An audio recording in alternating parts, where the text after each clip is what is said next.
Welcome back, people. On today's video, we're going to be discussing a very debatable topic, and it's how important are box and papers.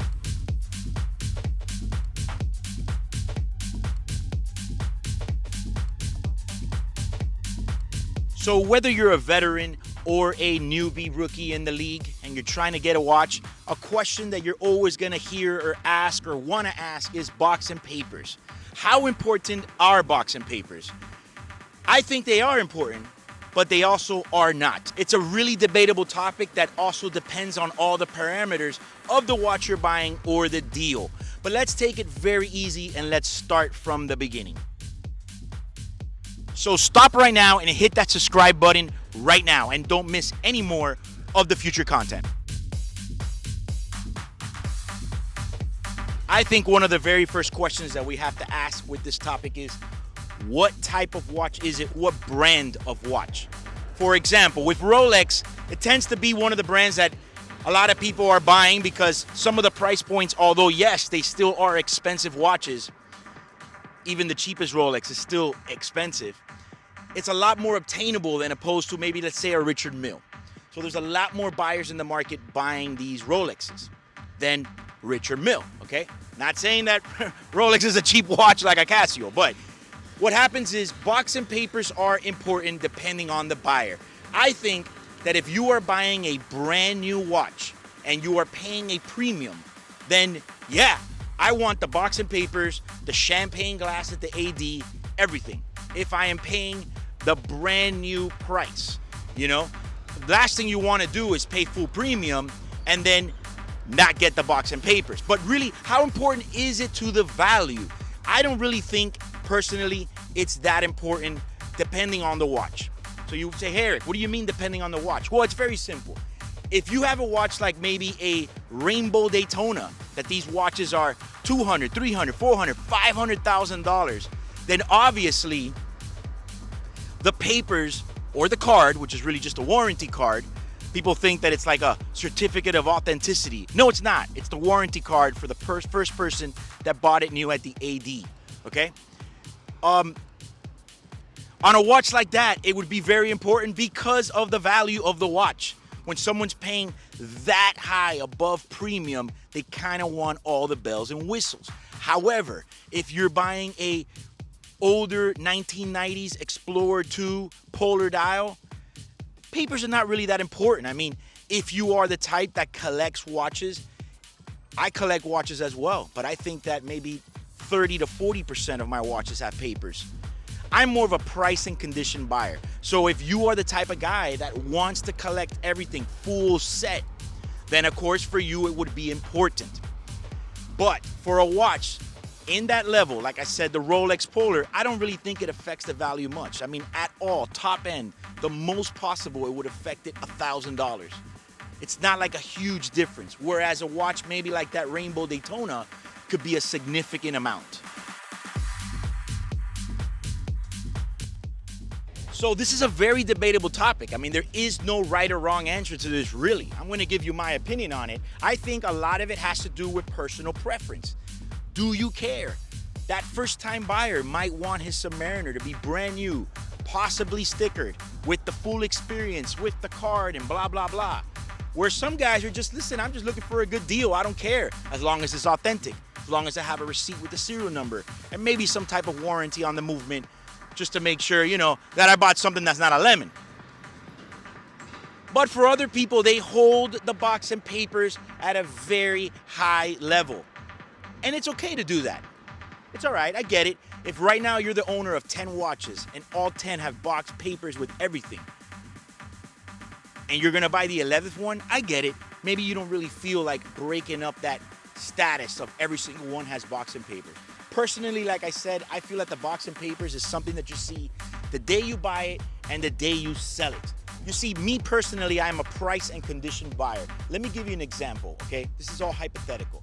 If somebody offered me a green dial Daytona, if somebody offered me a yellow gold green Daytona, fully stickered, unworn, for $50K, but then I had the option to buy one for, let's say, $60K, okay?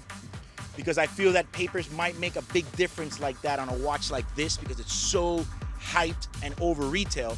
Let's say it would be a $5,000 to $10,000 difference. So if somebody offered me one that was used and abused, okay, maybe used and loved, but maybe had been polished a couple times, maybe once by the wrong guy, for $60K or $58 or $57, I personally, if it was for me, for my collection, I would rather buy the fully stickered, unworn with no papers. I am a price and condition buyer. And the reason for that is that when you sit there and you look at all these Rolexes that broke records upon records, you know, you got the Newmans and all these crazy watches from the vintage stuff that millions of dollars in watches, a lot of them don't have papers. Because back then the culture was different. These watches were not as expensive. So people didn't value the box and papers. These are 50, 60-year-old watches that within that time, either the guy got divorced from his wife and the wife threw the papers away, or he moved, or the papers got water damage because he had an unfortunate flooding in his apartment or house or whatever. That's where I see it, is in the long term, some of these vintage watches are worth hundreds, if not, of course, millions of dollars, and they have no papers. See where I'm going with this?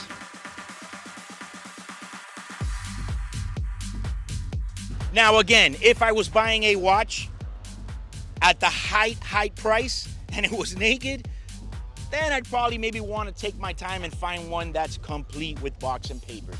But pretty much that's the way I feel about it. What happens is when you have a watch without papers, depending on who you're dealing with later, a lot of people will always tell me, well, I think it's easier to sell the watch later on when you have papers. It can be, yes. It can be a little bit more challenging to sell, and it also depends who you're dealing with.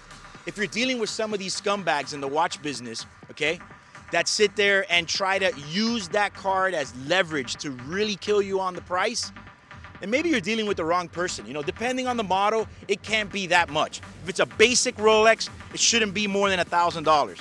Now, if it's a watch that's high over retail, then it's when it starts to add a little bit more, because when people buy a watch that's so over retail at a premium, they kind of want the papers. See, a lot of people obsess about the papers because they feel that the papers authenticate the watch. I think that that's false. I think that if you're buying from somebody that you're not sure about it, you shouldn't be buying from them.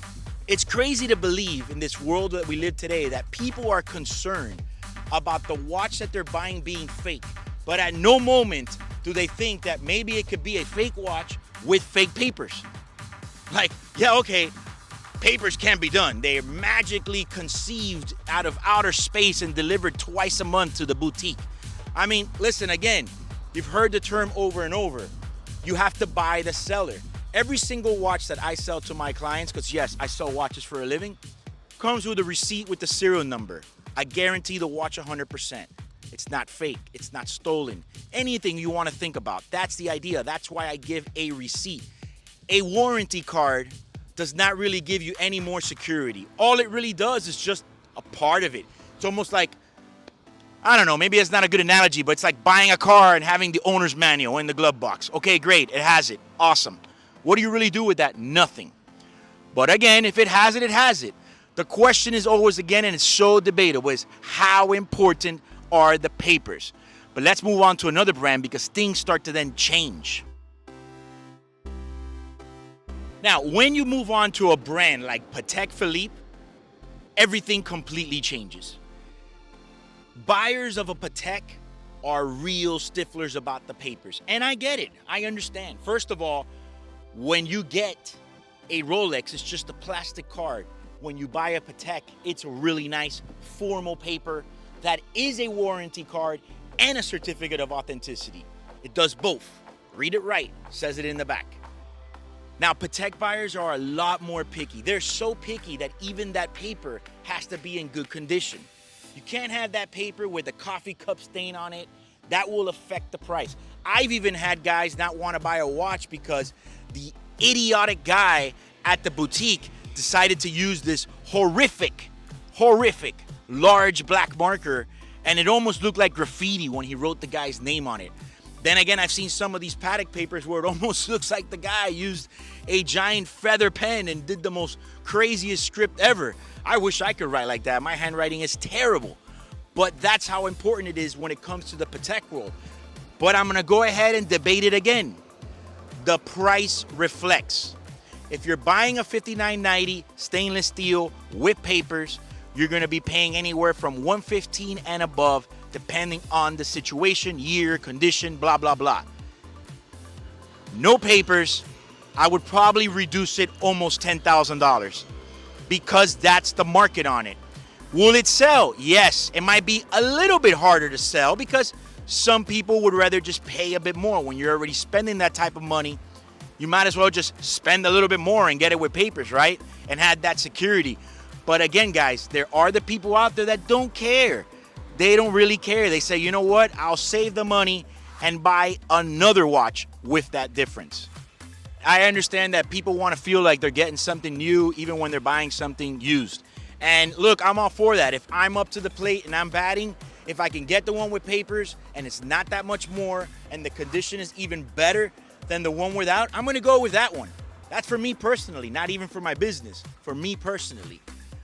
But it's crazy the amount of weight that people put on papers because you have Daytonas that are selling for $1.3 million in auctions that have no original papers.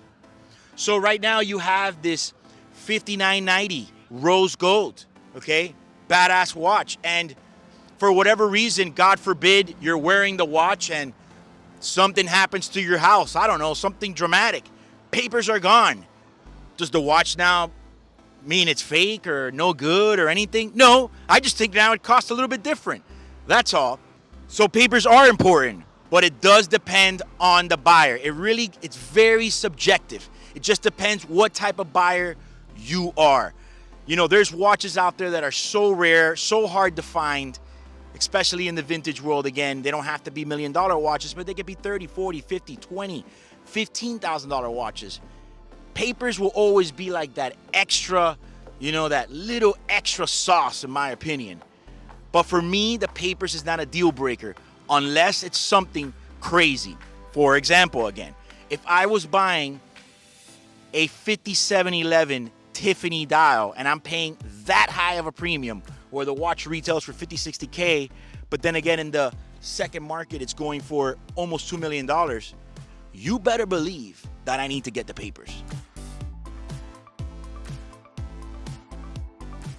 Now, to not go crazy into AP, I would say AP is somewhere in the middle of Rolex and Patek as far as, you know, what is the preference out there in the market. When we jump to Richard Mille,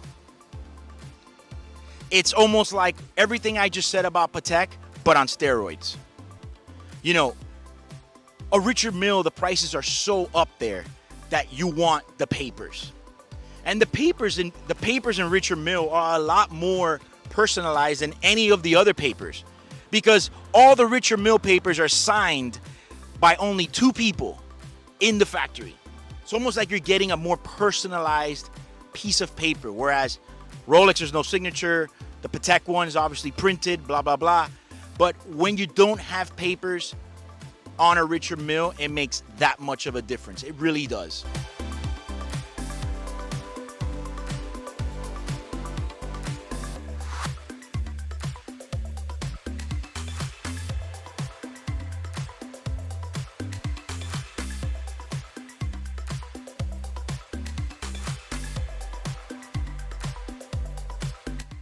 When you're talking about Richard Mille, papers can make a difference from anywhere from 10 to 20K depending on the model, especially when you get to these supersonic pieces.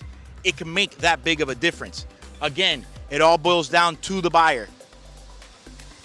Maybe he's okay with archive papers. Maybe he just really doesn't care, because I've never gone out with wearing my watch with my card in my back pocket or the Patek Philippe folder under my, I got the papers, look at me. It's just the way it is, you know.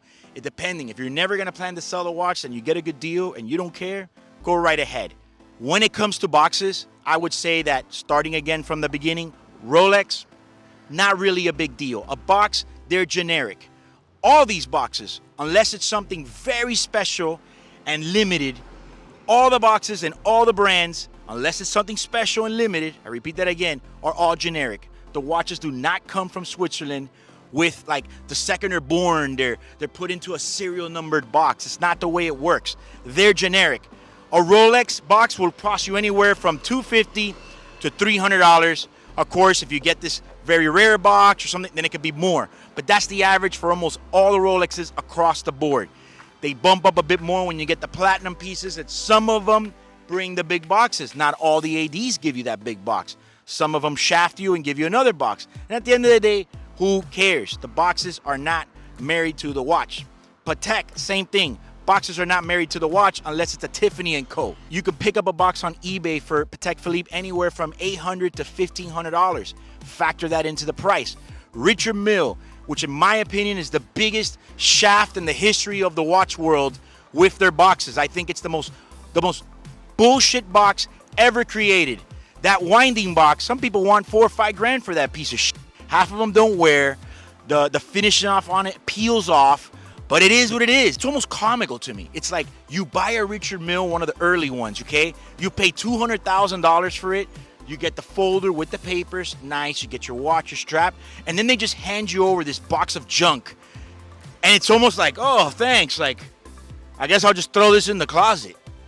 I don't know what it is about Richard Mille, that original winding box. It's almost like a mockery of whenever somebody's buying it. They give you that shitty box. I think it's crazy. I think they should have an NTPT carbon box. I mean, for the amount of money that you pay for these watches, step up the box game, damn it.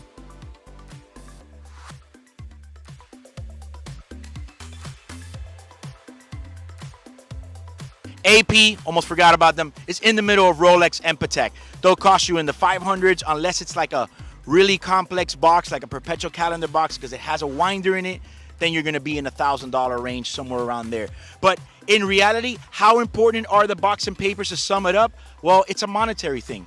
If it's missing a couple things, you have to deduct it. I think it only really truly matters when you're paying for something and you're not getting it. If you're paying for a watch according to the situation, it is what it is. I'll say it again. I am a price and condition buyer myself.